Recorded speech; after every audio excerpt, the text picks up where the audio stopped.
함께 은혜 나누실 말씀은 신약 성경 빌립보서 4장 6절과 7절입니다. 우리 본문 말씀을 함께 읽겠습니다. 아무것도 염려하지 말고 다만 모든 일에 기도와 간구로 너희 구할 것을 감사함으로 하나님께 아뢰라. 그리하면 모든 지각에 뛰어난 하나님의 평강이 그리스도 예수 안에서 너희 마음과 생각을 지키시리라. 아멘. 함께 읽은 본문의 말씀을 가지고 마음과 생각을 지키시리라, 이러한 제목으로 은혜를 나누고자 합니다. 인생에는 누구나 꼭 겪고 넘어서야 할 언덕, 고비가 두 번 온다고 합니다. 하나는 사춘기의 언덕입니다.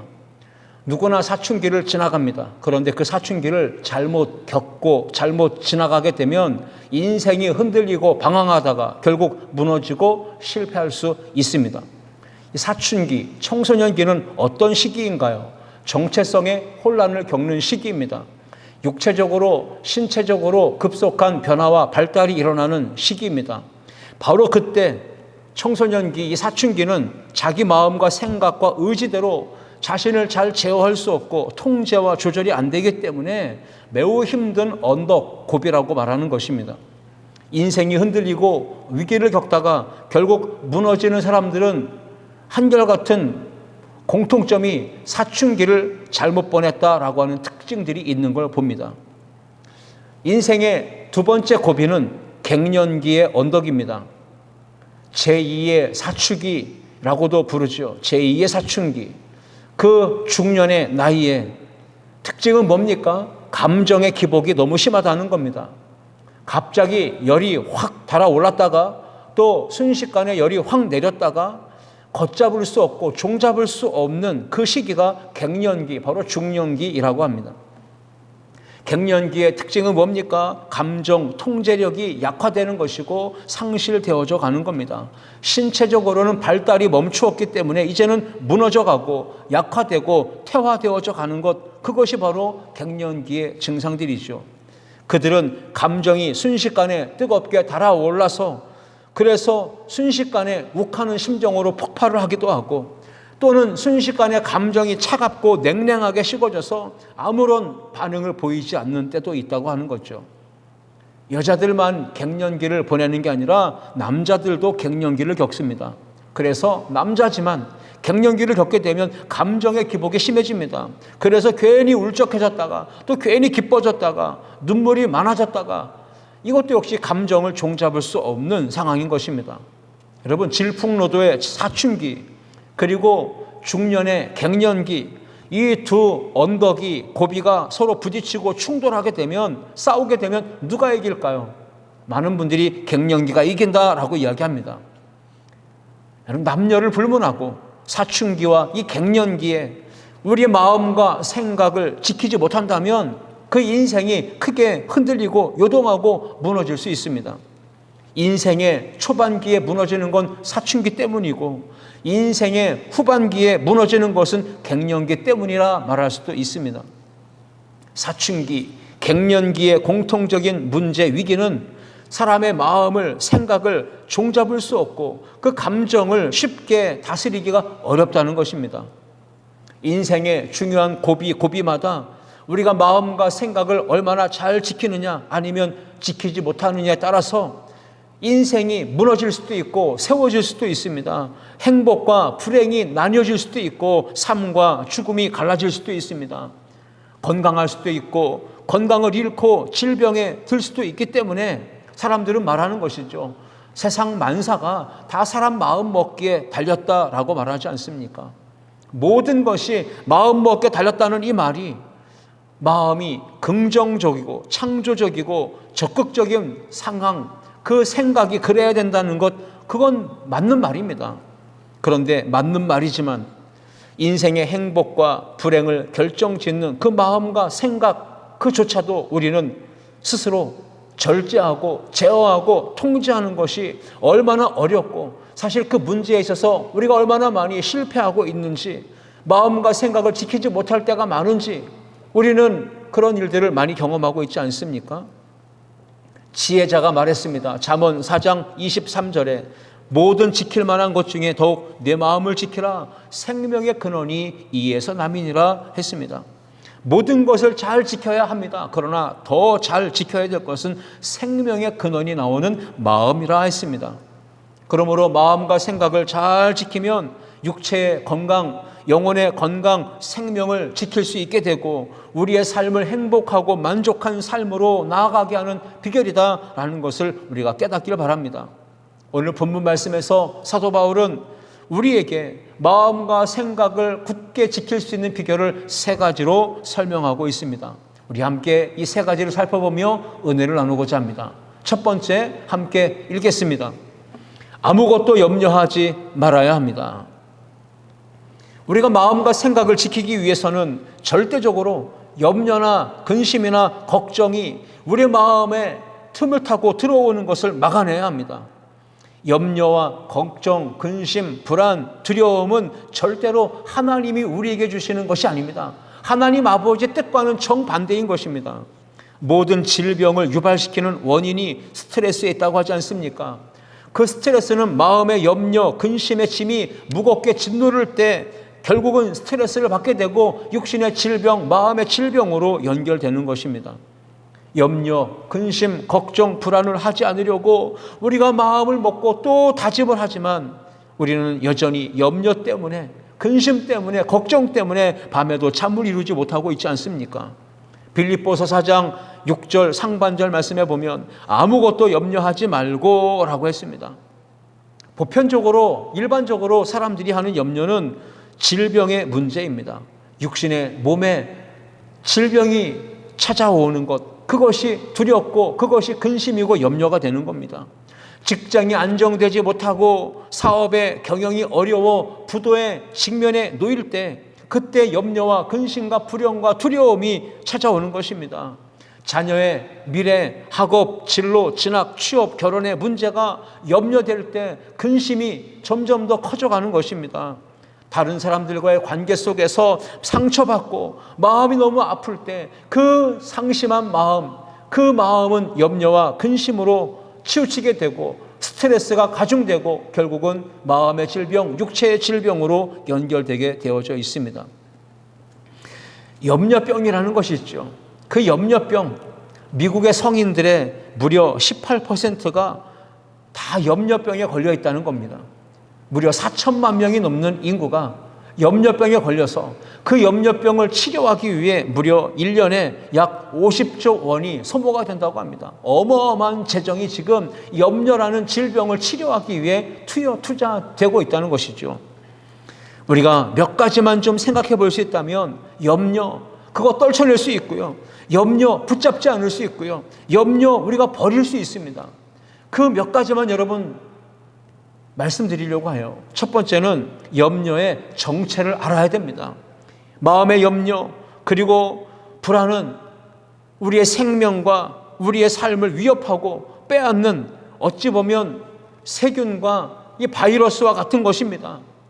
인간의 생명을 한순간에 앗아갈 수 있는 강력한 핵무기보다도 더 무섭고 더 나쁜 독이 바로 염려라는 겁니다.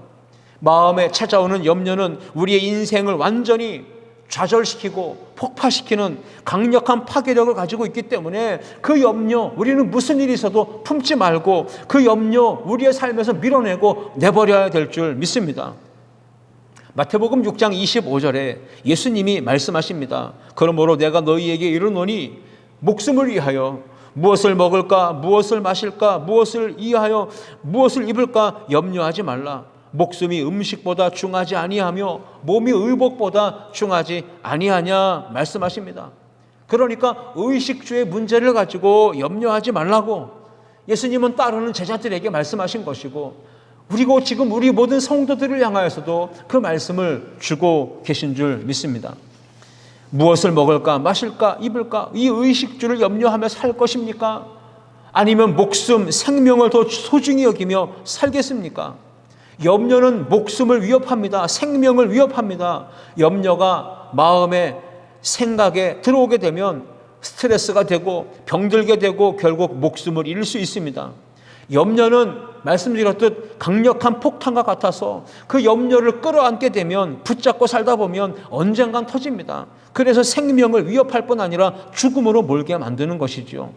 염려는 정말로 우리는 떨쳐내야 되는 겁니다. 염려가 어떤 것인지를 안다면 염려를 끌어안을 이유가 없는 것입니다. 누군가 이야기했습니다. 염려하는 것의 96%는 쓸데없는 것이고 무익한 것이고 아무 의미 없는 불필요한 것이다 라고 했습니다. 40%는 현실에서 절대로 일어나지 않을 일들, 즉 가상적인 것들 때문에 미리 염려하는 거다라고 말했고요. 30%는 이미 지나간 과거에 일어난 일들, 그래서 지금 아무리 그 일을 염려한들 바꿀 수 없는 과거의 일이라는 것입니다. 22%는 염려하지 않아도 될 사소로운 것들, 그냥 무시하고 지나쳐도 될 만한 일들이라는 것입니다. 그리고 4%는 걱정해도 어쩔 수 없는 일들, 그런 일들이 4%고, 마지막 또 4%는 우리가 염려하고 근심하고 걱정하고 인간의 의지로 노력해서 해결할 수 있는 그러한 문제가 4%밖에 안 된다는 거예요. 그러니까 그 4%를 제외한 96%는 정말 무익한 것이라는 거예요. 아무 쓸모없는 거라는 것입니다. 이것을 안다면 누가 염려할 수 있겠습니까? 마태복음 6장 27절 말씀에 예수님이 말씀하시길, 너희 중에 누가 염려함으로 그 키를 한 자라도 더할 수 있겠느냐 말씀하시며 염려의 무용성을 말씀하신 것입니다. 염려란 자동차를 주차 기어에 놓고 계속해서 악셀레이터를 밟는 것과 같다라고 했습니다. 여러분, 그랬습니다. 우리가 아무리 자동차를 움직이려 해도 주차 기어 파킹 위치에 놓고 아무리 액셀레이터를 밟고 차를 움직이려 한들 차가 움직이겠습니까? 매연만 일으킬 것이고 소음만 일으킬 것이고 엔진만 과열시키지 않겠습니까? 그러므로 우리는 이 염려의 문제를 우리가 끌어안을 이유가 없는 것입니다. 예수님은 그래서 말씀하시죠. 마음의 염려와 근심을 떨쳐내지 못하는 많은 사람들에게 말씀하십니다. 마태복음 6장 33절 말씀에, 그러므로 내일을 위하여 염려하지 말라. 내일 일은 내일이 염려할 것이요 한날의 괴로움은 그날로 족하니라 말씀하셨습니다. 여러분, 염려가 여러분의 삶에 찾아와서 마음을 두드리고 생각을 두드리고 노크할 때 여러분들은 그냥 들어와라 받아들여서는 안 됩니다. 수용해서는 안 됩니다. 붙잡아서는 안 됩니다.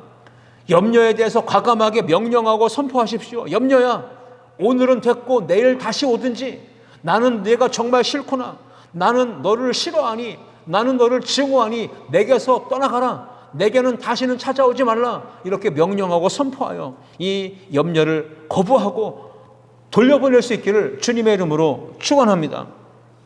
염려할 것이 있다 할지라도 오늘은 안 됩니다. 오늘 내가 그 염려를 끌어안고 염려를 내가 해결하려고 한다면 안 되는 거예요. 염려를 내일로, 나중으로 미루십시오. 오늘 한날의 괴로움은 그날의 족하다 했습니다. 내일은 내일이 염려하게 하십시오. 미리 끌어다가 내일 것까지 염려하지 마시고 우리에게 주시는 성경 말씀의 지혜를 얻기를 축복합니다. 사람들은 그러나 문제가 생길까봐, 내일 앞으로 병들까봐, 실패할까봐, 그래서 내가 좌절하고 죽음을 맞이할까봐 사람들은 미리 근심하고 불안해하고 염려에 빠져드는 것입니다. 하나님을 믿는다면 전능하신 하나님, 창조주 하나님, 불가능을 가능하게 하신 하나님, 무에서 유를 창조하신 그 하나님, 좋으신 하나님, 그 능력의 하나님, 못 고칠 질병이 전혀 없으신 그 생명의 주관자이신 하나님을 믿는다면 우리는 절대로 염려하지 않을 것입니다.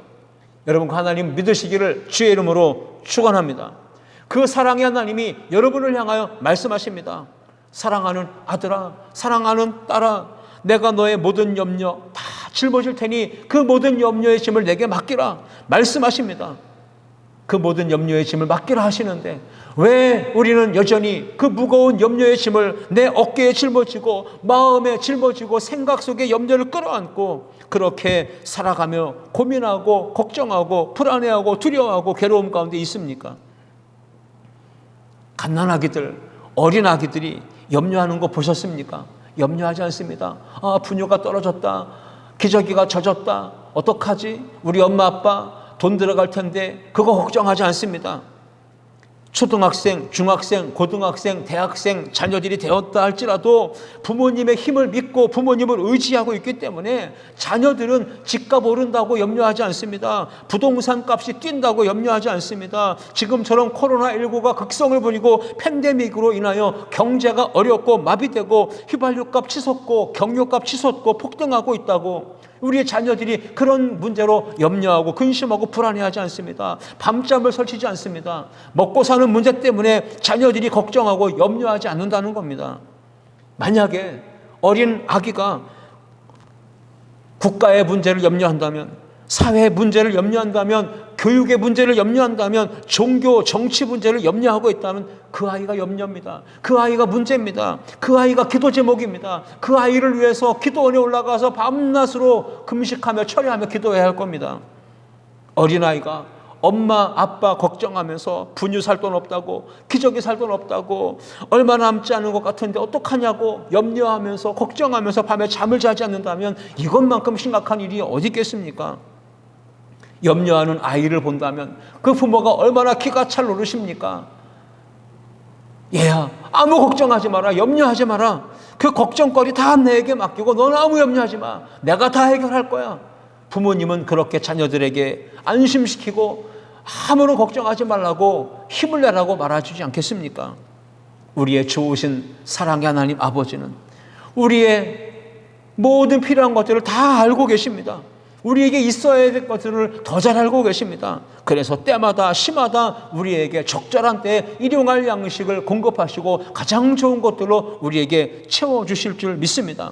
마태복음 6장 31절과 32절에 그러므로 염려하여 이르기를 무엇을 먹을까 무엇을 마실까 무엇을 입을까 하지 말라. 이는 다 이방인들이 구하는 것이라. 너희 하늘 아버지께서 이 모든 것이 너희에게 있어야 할 줄을 아시느니라 말씀하셨습니다. 하나님을 믿지 않는 이방인처럼, 불신자처럼, 하나님의 도움을 구하지 않고 사는 저들처럼 너희는 염려하며 살지 말아야 된다 말씀하고 계신 것입니다. 그래서 베드로 사도는 이렇게 권면합니다. 베드로전서 5장 7절에 너희 염려를 다 주께 맡기라. 염려를 맡기되 다 주께 맡기라고 하고 있습니다. 이는 그가 너희를 돌보심이라 했습니다. 여기서 맡긴다라고 하는 원어의 의미는 던져버린다라고 하는 의미가 있습니다.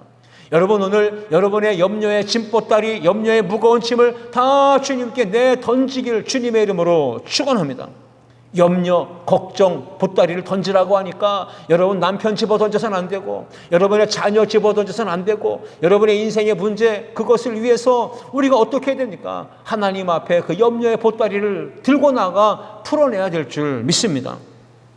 사랑의 하나님은 믿음으로 염려, 근심, 걱정 모두 다 맡기고 살면 우리의 인생 가운데 돌보시고 이끄시고 모든 것 책임져 주실 줄 믿습니다.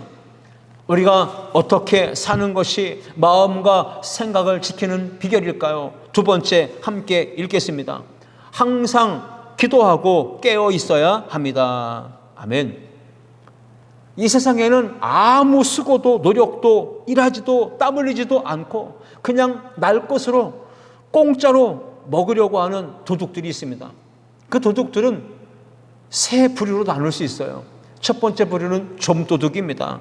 남의 물건이나 남의 돈을 그냥 훔쳐가는 이런 도둑, 좀도둑입니다. 두 번째 도둑은 양심이 없는 도둑이에요. 정말 양심이 마비된 도둑입니다. 남의 행복, 남의 지위, 남의 자리, 땀 흘려서 갖고 놓은 모든 열매와 결실들을 슬쩍 자기가 가로채버리는 이 도둑들, 정말 양심 없는 도둑들이 있습니다. 세 번째는 아주 지능적으로 악질 도둑이 있습니다. 종교나 철학이나 문화라는 이름으로 다른 사람의 마음과 생각을 도둑질하는, 빼앗는 그런 악질 도둑들이 있다는 겁니다. 여러분, 예수님을 믿고 구원받아서 하나님의 자녀가 된 우리 모든 성도님들은 마음과 생각을 굳건하게 온전하게 지켜야 할 줄 믿습니다. 만약에 우리가 마음과 생각을 지키지 못한다면 여러분의 인생 안전하게 보장받을 수 없습니다. 그 인생 지킬 수가 없습니다. 그래서 마음과 생각을 지키라는 것입니다. 우리가 마음과 생각을 온전하게 굳세게 지키려면 어떻게 해야 될까요? 누가복음 21장 36절 말씀에 예수님께서 이렇게 그 비결을 말씀하셨습니다. 이러므로 너희는 장차 올 이 모든 일을 능히 피하고 인자 앞에 서도록 항상 기도하며 깨어있으라 하시니라 말씀하셨습니다. 염려할 일들, 근심할 일들, 걱정할 일들이 인생 가운데 많이 있지만 그 인생의 문제, 위기, 염려거리들을 다 기도의 제목으로 바꾸라는 것입니다. 오늘부터 여러분 걱정할 일, 그걸 기도의 제목으로 바꾸어 하나님 앞에 나아갈 수 있기를 주님의 이름으로 축복합니다. 걱정하는 그 시간에 오히려 기도하십시오. 염려하는 그 시간에 하나님의 능력을 구하고 하나님의 도우심을 구하고 하나님의 사랑과 하나님의 지혜를 구할 수 있는 우리 모두가 되기를 주님의 이름으로 축원합니다. 서울에 지하철이 다니지 않습니까? 그 사람들이 어마어마하게 타는 그 지하철 그 안에서 몸이 피곤하다고 눈을 감고 앉아서 잠들어 버린다면, 그래서 자기 손에 있는 수중에 있는 그 모든 것들이 무방비 상태로 노출된다면 좀도둑들이 득달같이 달려들어 순식간에 내게 있는 것들을 빼앗아 훔쳐가게 될 것입니다. 정신 차리고 있지 않으면, 깨어있지 않으면 그 어떤 도둑도 우리가 막을 수 없습니다. 내 것을 훔쳐가게끔 그냥 방치해둔다면 잃어버릴 수밖에 없는 것입니다. 여러분의 인생의 주인을, 여러분의 삶의 주권자를 그러므로 우리는 전능하신 창조주 하나님으로 삼아야 될 줄 믿습니다. 내 인생의 주인, 내 삶의 왕으로 하나님을 모시고 사는 성도는 모든 일에 기도하게 되고 간구하게 되고 감사함으로 하나님께 부르짖으며 나아갈 수 있습니다. 오늘 본문 빌립보서 4장 6절 말씀해 보시면 염려를 기도로 바꾸라고 하십니다. 아무것도 염려하지 말고 다만 모든 일에 기도와 간구로 너희 구할 것을 감사함으로 하나님께 아뢰라 하셨습니다. 능력의 하나님이 나의 삶에 들어오셔서 주인 되시고 왕으로 좌정하시고 나와 동행하고 계시도록 우리가 기도할 때 우는 사자같이 두루다니며 삼킬 자를 찾는 악한 원수 마귀 사탄이라도 우리의 마음과 생각, 우리의 삶을 위협할 수 없고 빼앗을 수 없게 될 줄 믿습니다. 베드로전서 5장 8절과 9절 말씀에 근신하라 깨어라 너희 대적 마귀가 우는 사자같이 두루다니며 삼킬 자를 찾나니 너희는 믿음을 굳건하게 하여 그를 대적하라. 이는 세상에 있는 너희 형제들도 동일한 고난을 당하는 줄 알미라 했습니다. 지금도 사단 마귀는 쉬지 않고 굶주린 상태로 성난 사자처럼 먹잇감을 찾아 떠돌고 있습니다. 그러므로 우리 모든 성도들은 항상 깨어있어 기도해야 할 줄 믿습니다. 영적으로 근신하고 깨어있을 때, 즉 말씀 충만, 성령 충만, 은혜 충만해야 될 때 우리는 어둠의 권세에 노출되지 아니하고 반드시 영적 싸움에 승리하게 되는 것입니다. 그렇게 깨어서 근신하며 기도할 때 마음도 지키고 생각도 지킬 수 있는 것입니다. 예수님께서 십자가를 지시기 전에 제자들에게 신신당부하십니다. 사탄의 시험, 유혹에 빠지지 않도록 깨어있어 기도하라 말씀하셨습니다. 누가복음 22장 40절 말씀입니다. 그곳에 이르러 그들에게 이르시되 유혹에 빠지지 않도록 기도하라 하시고, 유혹, 시험에 빠지지 않도록 기도하라 말씀하셨습니다. 깨어있어 기도하는데 실패하게 되면 유혹에 빠집니다. 죄에 빠집니다. 세상의 향락과 쾌락에 빠집니다. 멸망의 수렁에 빠져서 헤어나올 수 없습니다. 영적으로 깨어서 기도할 때는 우리가 죄의 유혹을 이길 수 있고 사탄의 어떤 공격도 물리칠 수 있고 우리의 마음과 생각도 굳건하게 온전하게 지킬 수 있을 줄 믿습니다. 성도가 영적으로 깨어서 기도하면 반드시 강하고 담대한 군사로 영적인 싸움에 이깁니다. 그러나 영적으로 깨어있지 못하고 기도하지 않는다면 정신적으로 나약해집니다. 마음은 언제나 울적해지고 우울해지고 슬퍼집니다. 그래서 치매보다 무섭고 암보다 무서운 그 우울증이 마음과 생각을 틈타고 노크도 하지 않고 들어오는 겁니다. 자리 잡는 겁니다. 깨어 기도하지 않기 때문에, 잠들어 있기 때문에 마귀가 슬쩍 슬며시 틈타고 몰래 들어와서 우리의 마음과 생각을 우울의 씨로 가득 차게 뿌려놓고 가는 겁니다. 아무런 일이 없음에도 불구하고 마음과 생각을 지키지 못하면 우울해지고 슬픈 감정에 사로잡히고, 그래서 사는 게 귀찮다, 사는 게 아무 낙이 없다, 재미가 없다, 이런 생각에 빠지게 됩니다. 그래서 우울증에 빠지게 되면 사람 만나는 것이 그렇게 싫어요. 사람이 귀찮습니다. 그저 혼자서 방에 있는 것을 즐기고 방에 갇혀서 고독에 빠지고 외로움에 젖어 사는 겁니다. 슬픔과 그리고 외로움과 좌절에 빠져서는 안 되지 않습니까?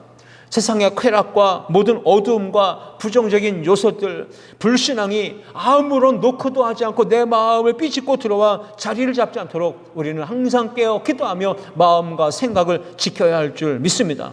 여러분의 삶에 틈타고 들어온 이 불안감과 우울증과 부정적인 생각과 악한 감정들을 오늘 나사렛 예수 그리스도의 이름으로 명령하여 모두 내쫓을 수 있기를 주님의 이름으로 축원합니다. 영적으로 깨어있어 근신하며 기도해야 마음 그리고 생각, 그 영적인 상태를 우리가 진단하고 깨달아 알 수 있습니다. 영적으로 깨어있어 근신하며 기도할 때 하나님 아버지가 나를 향하여 어떤 계획을 가지고 계시고 어떤 뜻을 품고 계신지를 깨달을 수 있고요, 내 마음과 생각을 하나님의 뜻에 고정하고 하나님께 나의 삶의 시선을 집중하고 나아갈 수 있는 것입니다. 그러므로 우리의 마음과 생각을 굳건하게 온전하게 지키기 위해 이제부터라도 영적으로 근신하며 깨어있어 기도할 수 있기를 주님의 이름으로 축원합니다. 세 번째, 함께 읽겠습니다. 범사에 감사를 넘치게 해야 합니다. 우리가 어떤 성도의 믿음이 좋은지 아니면 믿음이 나쁜지 그것을 어떻게 분간할 수 있을까요? 성도 또는 집사님, 권사님, 안수집사님, 장로님, 심지어는 목사님이라 할지라도 가만히 옆에서 살펴보십시오. 그 입술에서 나오는 언어가, 입술의 말이 어떠한지를 살펴본다면, 들어본다면 믿음이 좋은지 안 좋은지를 분간할 수 있습니다. 걱정하는 말, 근심하는 말, 염려하는 말, 두려움을 주는 말, 불안을 조장하는 말, 그래서 곁에 있는 사람들에게 자꾸만 불신앙을 전염시키는 그러한 말을 하는 사람들은 믿음이 좋은 사람이 아닙니다. 그래서 이 부정적인 감정들, 불신과 원망과 불평, 이 염려도 전염되는 것입니다. 자녀들이 아주 어렸을 때 무슨 불만과 불평거리가, 염려거리가 있겠습니까? 걱정할 게 아무것도 없는데 그 어린 아기들도 가정에서 태어나서 부모님을 보니까, 그들이 하는 말을 들어보니까 맨날 먹고 사는 문제 가지고 염려하고 걱정합니다. 그래서 짜증을 내고 스트레스 받는다 그러고 다투고 갈등하고 충돌하고, 그렇게 상처 주는 모습을 보면서 자녀들에게도 자연스럽게 염려가 전이되고 불평과 불신앙이 전염돼서 오염되는 것입니다. 그러므로 믿음의 척도는 감사의 분량과 동등합니다. 믿음이 없으면 감사가 없습니다. 믿음이 있으면 감사가 있습니다. 그러므로 불평과 불신앙, 걱정과 염려와 근심은 한 쌍입니다. 세트입니다. 이건 떨어질래야 떨어질 수가 없는 거예요. 그러나 정반대로 믿음과 감사는 한 세트요, 한 쌍입니다. 이것도 역시 항상 같이 있습니다. 그러므로 오늘 저와 여러분들의 영적 상태를 좀 진단해 보십시오. 괜히 짜증이 납니까? 불평하고 또 불쾌해지고 누군가를 향해 원망과 분노, 불평을 쏟아내게 됩니까? 그렇다면 우리는 지금 마음과 생각에 그 문제가 있는 것입니다. 마음과 생각의 본네트를 열어보십시오. 그리고 상태를 체크해 보십시오. 점검해 보십시오. 정비해야 하고 고쳐야 합니다. 만약에 우리 안에 짜증과 불쾌감과 분노가 터져나오고 원망과 불평이, 불신앙이 계속해서 우리의 마음에 터져나온다면 그런 날은 우리의 영적인 상태가 매우 안 좋은 것입니다. 믿음이 충만하지 않은 것이고 은혜가 떨어진 것이고 성령이 고갈된 것이고 말씀으로 우리가 살지 못하고 있을 때 우리는 죄 가운데 빠져서 원망과 불평과 염려와 근심에 사로잡히게 되는 것입니다. 그럴 때 우리는 어떻게 해야 될까요? 범사에 감사를 넘치게 해야 합니다. 그러려면 예배하는 현장으로, 성전으로 나와 하나님을 향해 기쁨과 감격의 찬양을 불러야 합니다. 하나님께 전심으로 예배 드려야 합니다. 그러므로 은혜 받고 말씀 충만하고 성령 충만해질 수 있습니다. 그러한 상태로 우리가 삶으로 돌아간다면, 집으로, 직장으로, 학교로 간다면 분명 평상시와 같았다면 벌써 짜증이 나고 원망과 불평이 나고 분노하게 되고 사탄이 역사하고 난리가 났을 텐데 웬일인지 예배드리고 오니 은혜 받고 말씀으로 무장하고 성령으로 기름 부어 집에 오니 믿음이 충만해지니 결국 마음과 생각을 지킬 수 있게 되고 흔들리지 않게 된다는 겁니다. 어떤 상황이 와도 마음에서부터 감사가 넘치고 찬송이 넘치고 은혜의 고백으로 위기의 상황을 모면하고 극복하게 되어진다는 사실을 믿음으로 사는 우리 모두가 되기를 주의 이름으로 축원합니다. 사도 바울은 골로새 교회 성도들을 향해서 믿음에 굳게 서서 감사함을 넘치게 하라라고 권면합니다. 골로새서 2장 7절입니다. 그 안에 뿌리를 박으며 세움을 받아 교훈을 받은 대로 믿음에 굳게 서서 감사함을 넘치게 하라 말씀합니다. 예수 그리스도 안에 주님의 몸된 교회 공동체 안에 뿌리를 박으며 세움을 받아 말씀으로 양육받고 교훈 받은 대로 믿음에 굳게 서서 감사함을 넘치게 하라 말씀하고 있습니다. 여러분, 믿음 충만하면, 믿음에 굳게 서게 되면 자연스럽게 감사함이 넘치게 된다는 뜻이죠. 그러나 정반대로 뒤집어 본다면 믿음 떨어지고 은혜가 바닥나게 되면 감사가 사라지고 정반대로 원망과 불평이 쏟아져 나온다는 뜻입니다. 그러므로 우리가 일상생활 속에 신앙생활 가운데 감사가 넘쳐나는 삶을 살기 위해서는 믿음에 굳게 서야 할 줄 믿습니다. 믿음에 굳게 서기 위해서 어떻게 해야 될까요? 날마다 말씀 묵상, 큐티의 삶, 경건의 삶을 힘써야 합니다. 교회 중심, 예수님 십자가 중심의 신앙으로 날마다 예배하는 장소에 나와 열심을 다해 주님을 찬양하고 경배해야 합니다. 하나님의 은혜의 자리로 나아가 십자가 앞에 엎드려 기도하며 하나님과의 만남과 교제, 대화의 시간을 가져야 합니다. 성령 능력을 힘입어서 맡은 바 그 사명과 직분에 충성을 다해야 합니다. 그렇게 믿음 충만, 은혜 충만한 삶을 살아갈 때 우리 영혼이 잘 되게 하시고 범사가 잘 되게 하시고 강건하게 하여 주시는 하나님의 은혜와 복이 임할 줄 믿습니다. 불신앙과 불평과 불만과 원망이 우리의 삶에 들어올 때 우리는 마음이 무너집니다. 생각을 지킬 수 없고 결국은 병들게 되고 무너지게 되고 나약하게 되는 것입니다.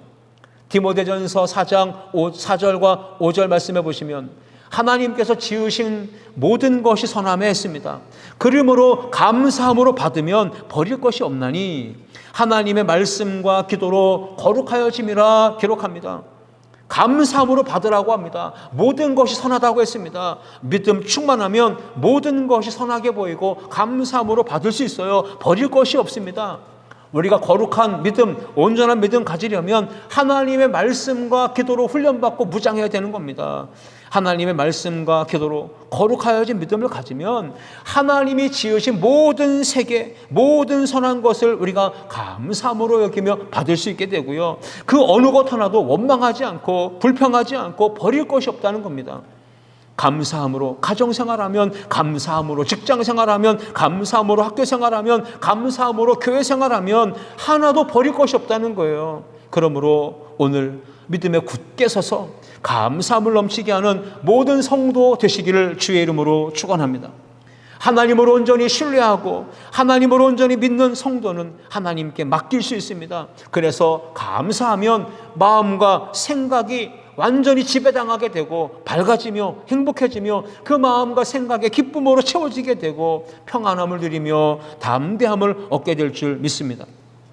마음과 생각을 굳건하게 지키기 위해 어떻게 해야 됩니까? 오늘 본문은 우리에게 아무것도 염려하지 말아라, 영적으로 깨어있어 기도해라, 모든 일에 감사하라, 이렇게 가르쳐주고 있습니다.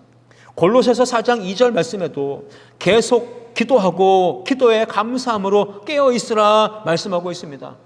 기도는 필요할 때만 어쩌다가 잠깐 하는 게 아닙니다. 기도는 생명이 있는 날 동안 감사함으로 항상 무시로 깨어서 해야 하는 것인 줄 믿습니다.